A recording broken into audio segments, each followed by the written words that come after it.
राधे राधे दोस्तों, तो स्वागत है आपका राधे की महिमा चैनल पर। तो आज हम चले होली के अष्टमी के दिन यानी कि होली के 8वें दिन आठों के मेले में यानी शीतला अष्टमी के मेले में, जो कि लगता है मेहंदीगंज में। जी हाँ, लखनऊ के मेहंदीगंज में स्थित शीतला देवी के मंदिर के पास लगता है बहुत ही भव्य और बहुत ही प्राचीन समय से चला आ रहा मेहंदीगंज का मेला। जी हाँ, उसे सब लोग मेहंदीगंज का मेला कहते हैं, जहाँ पर मेरी मौसी का घर है और हम वहीं से चलेंगे उस मेले के लिए। तो हम अपने घर से निकल चुके हैं उस मेले को में जाने के लिए। चलिए आपको लेके चलते हैं उस मेले के छोटे से टूर पर। ये बहुत सुंदर सा व्यू, पर धूप बहुत ही अच्छी खासी निकली हुई थी कि आप अगर 12 बजे निकलेंगे तो आप पूरे तरीके से जल सकते हैं धूप में। हम यहाँ 3 बजे के करीब घर से निकले हैं और उस रास्ते में बहुत सारा ट्रैफिक मिलने वाला है, जिसका हम बहुत ही मुश्किल से सामना करते हुए पहुँचेंगे अपनी फाइनल डेस्टिनेशन पर। बहुत ट्रैफिक मिलने वाला है, हम उसके लिए बहुत अच्छी तरीके से प्रिपेयर हो गए हैं। और ये बालाजी का बहुत फेमस सा मंदिर है यहाँ पर। और बस इसी के आगे से स्टार्ट होने वाला है हमारा ट्रैफिक में फंसने का सफ़र, क्योंकि हर जगह हो जाती है बैरिकेडिंग, हर रोड को, हर गली को कर दिया जाता है ब्लॉक और कुछ ही रोड्स को खोला जाता है। पता नहीं, मुझे समझ नहीं आता है क्यों। और हम पहुंच जाते हैं उस मेले के अंदर और ये रहा उस मेले के थोड़े से सीन। अभी हम मेला वापस आकर के घूमेंगे, पहले मौसी के घर जाएंगे। मौसी के घर जाते समय बीच में मेला पड़ता है और इसमें बहुत ज़्यादा, इस समय तो अभी तो भीड़ नहीं है, लेकिन जाते जाते बहुत भीड़ हो जाने वाली है। और बस किसी तरह पहुंच गए हैं हम मौसी के घर पर।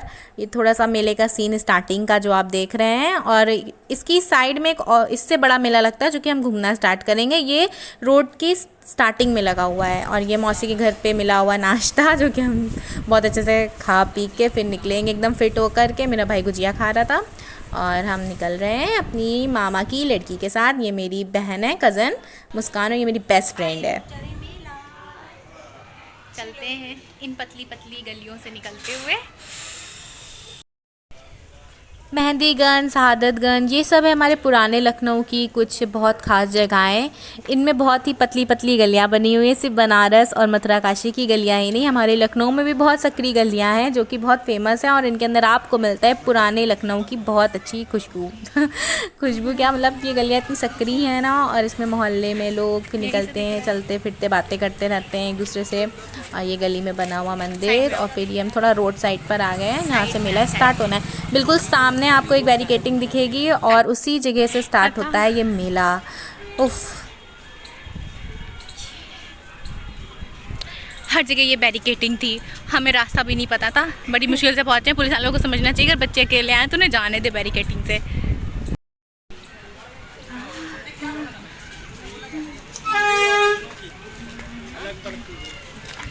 मेले की सबसे पॉपुलर चीज़ जिसकी आवाज़ आ रही है।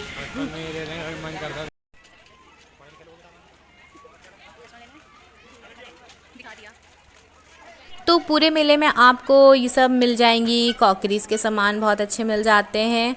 लोग मेले को बुरा मानते हैं क्योंकि लोग बहुत ही बड़े बड़े जगह मॉल वगैरह जाने लगे हैं, लेकिन हमारे प्राचीन जो कल्चर चला आ रहा है वो हमारा मेला ही है, हमारे इंडियंस का। और आपको मेले जाने चाहिए, इतने बुरे भी नहीं होते हैं। उनके सामान जो आपको समझ के लेना चाहिए, कौन सा सामान लेना है कौन सा नहीं लेना है। सब कुछ नहीं खरीदने वाला होता है।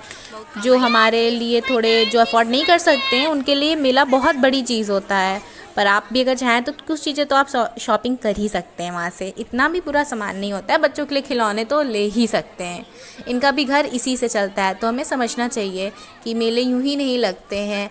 कुछ चीज़ें सदियों से चली आ रही हैं, वो इसीलिए ताकि अमीर और गरीब का फ़र्क मिटाया जा सके। यही चीज़ मीशो पे देख रहा था। कितने की दे रहे हैं? मीशो पे कितने की है? 200 के,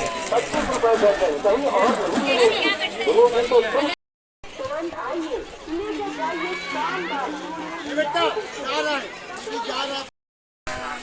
साला 10 घंटा मुझे प्याज काटने में। क्लिप क्लचर लेना है।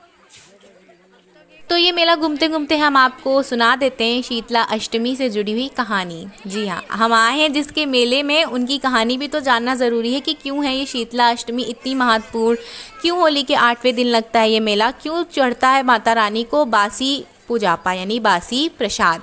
हाँ, यहाँ पे 8वें दिन बसौड़ा चलता है जिसे हम कहते हैं, और इसे हम बासी भोग ही चढ़ाते हैं माता जी को। लेकिन कुछ घरों में कल्चर के हिसाब से उनके यहाँ उनके दादी बाबा करते आ रहे हैं, उस हिसाब से कुछ लोग उनमें ताज़ा भी चढ़ाते हैं और कुछ लोग बासी ही चढ़ाते हैं। एक दिन शीतला माता का पृथ्वी पर भ्रमण करने का मन हुआ और वह पृथ्वी पर आ गई भ्रमण करने के लिए। भ्रमण करते करते वह राजस्थान के डुंगरी नामक गांव में पहुंची। वहां उन्होंने सोचा कि मैं यहाँ तो बड़ा सन्नाटा सा है, यहाँ कोई पूजा पाठ नहीं हो रहा है, यहाँ तो मेरा कोई मंदिर भी नहीं दिख रहा है। तो माता रानी वहीं पर भ्रमण ही कर रही थी। गली से निकलते समय किसी ने उनके ऊपर, गली से वह निकल रही थी और वहाँ छज्जा बना हुआ था, किसी ने उसमें से चावल का माड़, जो गरम गरम चावल से उतारा जाता है माड़, वो उतार करके फेंका और वो माता रानी के ऊपर जा कर के पड़ गया, जिससे माता रानी का शरीर काफ़ी जल गया। उनके पूरे शरीर में जलन होने लगी। वह पूरे गांव में घूम रही थी उसी जले हुए शरीर के साथ, लेकिन कोई भी उनकी सहायता करने के लिए नहीं बढ़ रहा था। तभी वह एक कुम्हार के घर के सामने पहुंची और कुम्हारन ने उनको देखा कि देवी का शरीर जला हुआ है। माता रानी ने एक वृद्ध महिला का शरीर धारण कर रखा था। कुम्हारन ने जब माता रानी को देखा तो उन्होंने कहा कि आइए देवी मैं आपके ऊपर एक लेप लगा देती हूँ जिससे आपको ठंडक मिलेगी। उन्होंने वह लेप लगा दिया माता रानी को। उसके बाद उन्होंने कहा देवी मेरे पास कुछ बासी रबड़ी रखी हुई है और बासी दही रखा हुआ है, आप दही रबड़ी का भोग लगा लें। तो माता जी ने कहा कि ठीक है। माता रानी तो प्रेम का भोग लगाती हैं, भाव के भोग लगाती हैं। माता रानी ने कहा ठीक है। उन्होंने वह बासी रखी हुई रबड़ी और दही का ही भोग लगाया। उसके बाद माता रानी के बाल बिखरे हुए थे तो कुम्हारन ने कहा लाइए देवी मैं आपके बाल संवार देती हूँ। उन्होंने चोटी गूंथ दी, लेकिन बाल संवारते समय उन्हें माता रानी का त्रिनेत्र उनके बालों में छुपा हुआ दिखा। वह डर के पीछे हट गई। तभी माता रानी ने अपने स्वरूप दिखाया और कहा डरो मत पुत्री, मैं शीतला माता हूँ। मैं इस मोहल्ले में भ्रमण कर रही थी, तभी मैंने ये सोचा कि तभी मेरे ऊपर ये माड़ गिर गया और मैं जल गई, लेकिन कोई सहायता के लिए नहीं आया, सिर्फ तुम ही मेरी सहायता के लिए आई। मैं तुमसे बहुत प्रसन्न हूँ, वर मांगो। तब उस कुम्हारन ने वर मांगा कि आप सबकी ये पीड़ाएं हरिए और मेरे घर से दरिद्रता को बाहर कीजिए। तभी माता रानी ने कुम्हारन के घर के बाहर खड़े गधे को अपनी सवारी बनाई और अपने हाथ में झाड़ू और डलिया ली, जिससे वह दरिद्रता और दुखों को घर से बाहर निकालती है। इसीलिए शीतला अष्टमी के दिन माता रानी को बासी भोग लगता है और उनके घरों से दरिद्रता बाहर जाती है। ये थी शीतला अष्टमी से जुड़ी एक छोटी सी कहानी जो कि मुझे पता थी और मैंने आपके साथ शेयर। और ये मौसी के घर सभी बड़े बच्चे सब एक साथ मिलके खेल रहे थे और हमें बहुत मज़ा आई बचपन की तरह खेल करके। और फिर इसके बाद हम घर के लिए निकल गए।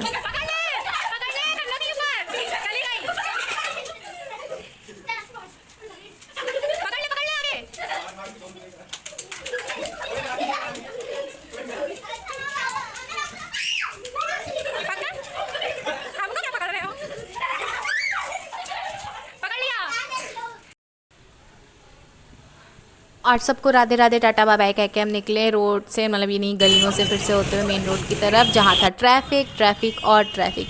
ये ट्रैफिक से भरी दास्तान पता नहीं ख़त्म ही नहीं हो रही थी, हर जगह ट्रैफिक मिल रहा था। हम लोग जाते समय तो कम ट्रैफिक में फंसे थे और आते समय उससे ज़्यादा ट्रैफिक में। ये बीच में बड़ा बहुत सुंदर सा आर्मी का एरिया जहाँ पर ट्रेनिंग वगैरह होती है, सुंदर से लहराता हुआ तिरंगा। और ये हमारे सैनिकों की श्रद्धांजलि देते हुए एक बहुत सुंदर सा आर्ट का पीस था जो कि बहुत सुंदर लगता है लाइटिंग में। और रात में इसका लुक बहुत औसम आता है। और फिर हम इसी को देखते हुए आगे बढ़े और हम रुके चुस्की गोला पॉइंट पे। हमारा मन हो गया गोला खाने का बर्फ़ का और हमने लिया यहाँ से गोला और मेरे भाई ने यहाँ से शिकंजी ली काला खट्टा की, पता नहीं कौन सा फ्लेवर था उसका पति। मेरा तो ये था पाइनएप्पल फ्लेवर का गोला था और जो कि हमने पैक करा लिया क्योंकि हम लल्ला को भूख लगा बिना नहीं खाएंगे। वो हमारे लल्ला का मन होगा गोला खाने का, इसलिए हमारा मन हो गया गोला खाने का। तो हम लोग निकल लिए इसको लेकर के और जा कर के इस फ्रीज़र में रखा, कपड़े चेंज करके उन्हें भोग लगाया। और फिर इसी के साथ हमारा ये आज का व्लॉग ख़त्म होता है। Thanks for watching, like and subscribe my channel. Radhe Radhe.